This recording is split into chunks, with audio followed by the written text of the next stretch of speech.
গোপালপুর সমুদ্রবেষ্টিত উড়িষ্যা রাজ্যের একটি উপকূলীয় শহর। কিভাবে আসবেন এই গোপালপুরে? হাওড়া অথবা সাঁতরাগাছি থেকে অনেক ট্রেন প্রতিদিন ছাড়ে, যেমন রয়েছে Coromandel express, Falaknuma express, Chennai mail, Vivek express, Gurudev express. যে কোনো একটি ট্রেনে করে নেমে পড়ুন ব্রহ্মপুরে। এখান থেকে অনেক গাড়ি রিজার্ভ পেয়ে যাবেন। ব্রহ্মপুর থেকে গোপালপুরের দূরত্ব 16 থেকে 18 কিলোমিটারের মধ্যে। এখানে এসে সমুদ্রের কাছাকাছি অনেক হোটেল পেয়ে যাবেন। এই ট্যুরটা আপনি দারিংবাড়ি থেকেও করতে পারেন, যেমনটা আমরা করেছিলাম, তবে গ্রুপে এলে খরচটা অনেক কম পড়বে। আজ আমরা ঘুরে দেখব এখানকার দর্শনীয় স্থানগুলো। আমরা আজ প্রথমেই দেখব সমুদ্র সৈকত, সূর্যোদয়ের মনোরম দৃশ্য, জেলেদের মাছ ধরার মুহূর্ত, চিল্কা হ্রদ, তারাতারিণী মন্দির। আজ আমাদের এই পর্বের ভ্রমণ শুরু হবে গোপালপুর থেকে, যেহেতু আগের পর্বে আমরা দারিংবাড়ি ভ্রমণ দেখিয়েছি। দারিংবাড়ি থেকে আমরা যখন গোপালপুরে পৌঁছই তখন রাত 8টা বাজে। প্রথমেই আমরা হোটেল ঘরে পৌঁছে যাই। এখন আমরা দেখে নেব হোটেলের মধ্যে কি আছে। এখানে রয়েছে 2 সিট বেড, 2টো বালিশ, একটা কম্বল, একটা মিরর, এসি, পাখা, সুন্দর একটা পর্দা ঝোলানো রয়েছে। পাশেই রয়েছে একটা ফটো ফ্রেম, টিভি। ওয়াশরুমে দেখতে পাচ্ছি রয়েছে একটা গিজার, একটা শাওয়ার, একটা বেসিন, একটা মিরর। এখানে রয়েছে কোমোড, একটা বালতি আছে, কল আছে। এর পাশেই রয়েছে আর একটা ঘর। এখানে রয়েছে একটা টেবিল, 2টো চেয়ার, একটা সুন্দর করে পর্দা টানানো আছে, আর পাশেই রয়েছে আর একটা বারান্দা। এখান থেকে সমুদ্রের একটা দারুণ ভিউ পাওয়া যায়। এরপরে আমরা ফ্রেশ হয়ে রাতের দিকে সমুদ্রের বিচে চলে আসি। হোটেল থেকে যার দূরত্ব ছিল 50 মিটারের মধ্যে। পরে আমরা রাতের খাবার দাবার শেষ করে ঘুমিয়ে পড়ি এবং ভোরবেলাতেই চলে আসি সূর্যোদয়ের একটা দারুণ মুহূর্ত উপভোগ করার জন্য। তখনও চারিদিকে অন্ধকার ছিল। এরপরে দেখতে পেলাম প্রচুর জেলেদের নৌকো ভেসে আসছে সমুদ্রের তীরের দিকে। আমরা সমুদ্রের পাড় ধরে হাঁটতে শুরু করি এবং শুনতে পাই সমুদ্রের প্রচণ্ড গর্জন, দেখতে পাই প্রচণ্ড আকারের ঢেউগুলো। এখানে আসলে দেখতে পাবেন সমুদ্র সৈকতে সারিবদ্ধভাবে দাঁড়িয়ে আছে জেলেদের রং বেরঙের প্রচুর নৌকো। এরপরে আমরা দেখতে পেলাম সূর্যোদয়ের সেই কাঙ্ক্ষিত মুহূর্ত। সমুদ্রের গভীর থেকে আস্তে আস্তে বেরিয়ে আসছে এই সূর্যি মামা। সমুদ্রের বিশাল জলরাশির উপরে যখন এই লাল সূর্যরশ্মিগুলো পড়বে তখন সেই এক অপূর্ব অনুভূতি আপনাকে মুগ্ধ করবেই। এই সুন্দর দৃশ্যগুলো উপভোগ করতে করতে দেখতে পেলাম গভীর সমুদ্র থেকে জেলেদের নৌকোগুলো তীরে এসে ভিড় করছে। এই ধরনের নৌকোগুলো নিয়ে তারা চলে যায় গভীর সমুদ্রে মাছ ধরতে। এক একটা নৌকোতে 5 থেকে 6 জন করে লোক থাকে। এই দেখুন, এরা কিছু একটা জিনিস নিয়ে যাচ্ছে। এটাই হলো জেলেদের জাল। এই জাল দিয়ে এই মাছগুলোকে ধরা হয়ে থাকে।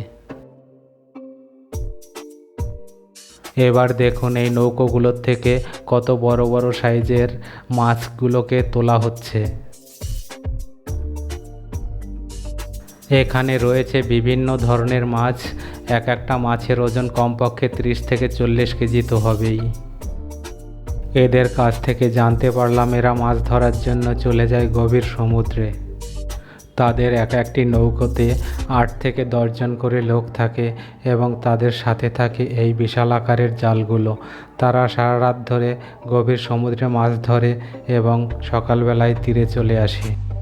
মাছ ধরার এই সুন্দর দৃশ্যগুলো দেখতে দেখতে কখন যে আপনার সময় চলে যাবে বুঝতেও পারবেন না।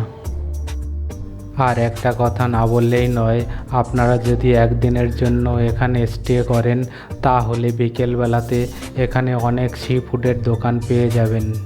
এখান থেকে আপনারা পছন্দসই সামুদ্রিক মাছ খেয়ে দেখতে পারেন। আর একটা কথা বলি, দারিংবাড়ি অথবা গোপালপুরে এলে অবশ্যই এখানকার ভুট্টাগুলো খেয়ে দেখবেন। আমরা যেহেতু গোপালপুরে অনেক রাতের বেলায় পৌঁছেছিলাম বলে সি ফুড আমরা খেয়ে দেখতে পারিনি, তবে ভুট্টা খেয়েছিলাম, খুবই সুস্বাদু ছিল। সকালবেলার সুন্দর সময়টা এভাবে হেসে খেলে উপভোগ করার পর তোলা হলো গ্রুপ ফটো। এরপরে হোটেলে চলে যাই এবং ব্রেকফাস্ট শেষে আবারও সমুদ্রে স্নান করতে চলে আসি। সমুদ্র সৈকতটা অনেকটা চড়াই থাকার কারণে আমাদের কোনো অসুবিধা হয়নি স্নান করতে। গোপালপুরের এই সি বিচটা অনেকটা চড়াই থাকার কারণে আমরা সমুদ্রের অনেক ভেতরেই চলে গিয়েছিলাম। ভীষণ আনন্দ করেছিলাম সমুদ্রে স্নান করতে এবং পরে আমরা চলে আসি আবার হোটেলে। এরপরে আমরা দুপুরবেলার খাবার খেয়ে তারাতারিণী মন্দির দর্শনের উদ্দেশ্যে সবাই বেরিয়ে পড়ি। পথে যেতে যেতেই দেখতে পেলাম একটা বিয়েবাড়ির অনুষ্ঠান হচ্ছে। এখানে ডিজে বাজিয়ে বরকে নিয়ে যাওয়া হচ্ছে। পাহাড়ের অনেক উঁচুতে এই মন্দিরটি অবস্থিত, যার উচ্চতা হচ্ছে 708 ফুট এবং মন্দিরটির মোট আয়তন হচ্ছে 180 একরেরও বেশি। এই মন্দিরটি উড়িষ্যা রাজ্যের গঞ্জাম জেলার কুমারী পাহাড়ে অবস্থিত। মন্দিরের পাশ থেকেই বয়ে গিয়েছে রসিকল্লা নদী। ব্রহ্মপুর থেকে তারাতারিণী মন্দিরের দূরত্ব 28 কিলোমিটার। মন্দিরে প্রবেশ করতে হলে রোপওয়ে অথবা বাসে করে পাহাড়ের উঁচুতে পৌঁছতে হয়। আমরা বাসে করে গিয়েছিলাম, আপ ডাউন মিলিয়ে 40 টাকা লেগেছিল। তারাতারিণী মন্দির হলো একটি শক্তিপীঠ। মাতৃদেবীর প্রাচীনতম মন্দিরগুলোর মধ্যে এটি একটি অন্যতম মন্দির। ভারতের প্রধান 4টি শক্তিপীঠের মধ্যে এটি একটি শক্তিপীঠ। দক্ষ যজ্ঞের সময় ভগবান বিষ্ণুর সুদর্শন চক্র দ্বারা সতীর দেহের অংশগুলো যেসব স্থানে পড়েছিল সেই স্থানগুলোই হলো শক্তিপীঠ। বলা হয় যে সতীর স্তন এখানে পড়েছিল। এটা হলো মন্দিরের প্রবেশদ্বার। এই দিক থেকে মন্দিরে প্রবেশ করতে হয়। প্রবেশদ্বারের মুখেই রয়েছে মনোবাঞ্ছা পূরণের গাছ। কোনো মনস্কামনা পূরণের জন্য এই গাছে লাল সুতো বেঁধে রাখা হয়। এই দিক থেকে মন্দিরে প্রবেশ করতে হয়। এখন আমরা মন্দিরে প্রবেশ করব। মন্দিরের ভেতরে ক্যামেরা নিয়ে প্রবেশ নিষেধ বলে আমরা ভেতরের ছবি দেখাতে পারবো না। তবে মন্দিরের ভেতরে কি আছে এসে জানাচ্ছি। মন্দিরের ভেতরে রয়েছে দেবী তারা ও তারিণী, প্রায় 10 ফুট উচ্চতা বিশিষ্ট দুটো পাথরের মূর্তি। উভয়ই সোনা ও রূপোর অলঙ্কারে সাজানো রয়েছে। এর মাঝখানে আছে দুটো পিতলের মাথা, যা চলন্তী প্রতিমা বা দেবীর জীবন্ত প্রতিমা নামে পরিচিত। তারাতারিণী এটা একটা শক্তিপীঠ।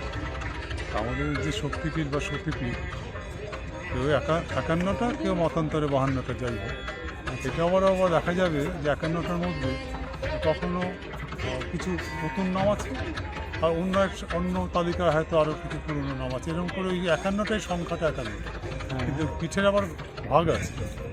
কিছু আছে সিদ্ধপীঠ, হ্যাঁ, যেখানে কোনো মহাপুরুষ সেখানে সাধনা করে সিদ্ধি লাভ করেছেন, সেগুলো সিদ্ধপীঠ। আর কিছু আছে উপপীঠ। উপপীঠ আছে 26টা, যেরকম বামাখ্যাপা তারাপীঠে সিদ্ধি লাভ করেছেন, এটা সিদ্ধপীঠ। হ্যাঁ, দক্ষিণেশ্বর একটা সিদ্ধপীঠ, কিন্তু এগুলো পীঠস্থানের মধ্যেই পড়ছে। কিন্তু এই উপপীঠ, পীঠ আর সিদ্ধপীঠ এগুলো আলাদা আলাদা। এগুলো অনেকের ধারণা নেই, এগুলো হয়তো সব। আচ্ছা, ঠিক। খুব সুন্দর একটা মন্দির। এই মন্দিরটা পাহাড়ের ওপরেই অবস্থিত, কিন্তু এই মন্দিরের পাশে প্রচুর পরিমাণে বানর দেখতে পাওয়া যায়। আপনারা একটুখানি সাবধানে থাকবেন এই বানরের হাত থেকে রক্ষার জন্য। মন্দির দর্শন শেষে এখন সন্ধ্যা নেমে এসেছে বলে আমাদের চিল্কা হ্রদে এখন যাওয়া সম্ভব হচ্ছে না, তাই আমরা এখন চলে আসব ব্রহ্মপুর স্টেশনে। আমরা এখন ব্রহ্মপুর স্টেশনে পৌঁছে গেছি। এখন ঘড়িতে সময় হচ্ছে বিকেল 6টা 25। আমাদের ট্রেন হচ্ছে 7টা 25-এ। আমাদের ট্রেন হচ্ছে শালিমার উইকলি সুপারফাস্ট ট্রেন, যেটি সাঁতরাগাছি পর্যন্ত যাবে। ঘড়িতে সময় এখন রাত 8টা 25। আমাদের ট্রেন 1 ঘন্টা লেটে এইমাত্র ব্রহ্মপুর স্টেশনে এসে পৌঁছলো। রাতের বেলার খাবার ট্রেনেতেই আমাদের দিয়ে দেওয়া হয়েছে, তাই এখন খেয়ে দিয়ে ঘুমিয়ে পড়ব। সকাল হতেই আমরা একটা দারুণ মুহূর্ত উপভোগ করছি, সূর্যোদয়ের এই মুহূর্ত। দেখুন, আমরা ট্রেনে বসেই এই সূর্যোদয়ের মুহূর্তটা উপভোগ করছি। দেখতে দেখতেই আমরা এখন সাঁতরাগাছি স্টেশনে পৌঁছে গেছি। এখান থেকে আমরা এখন হাওড়া স্টেশনে যাব।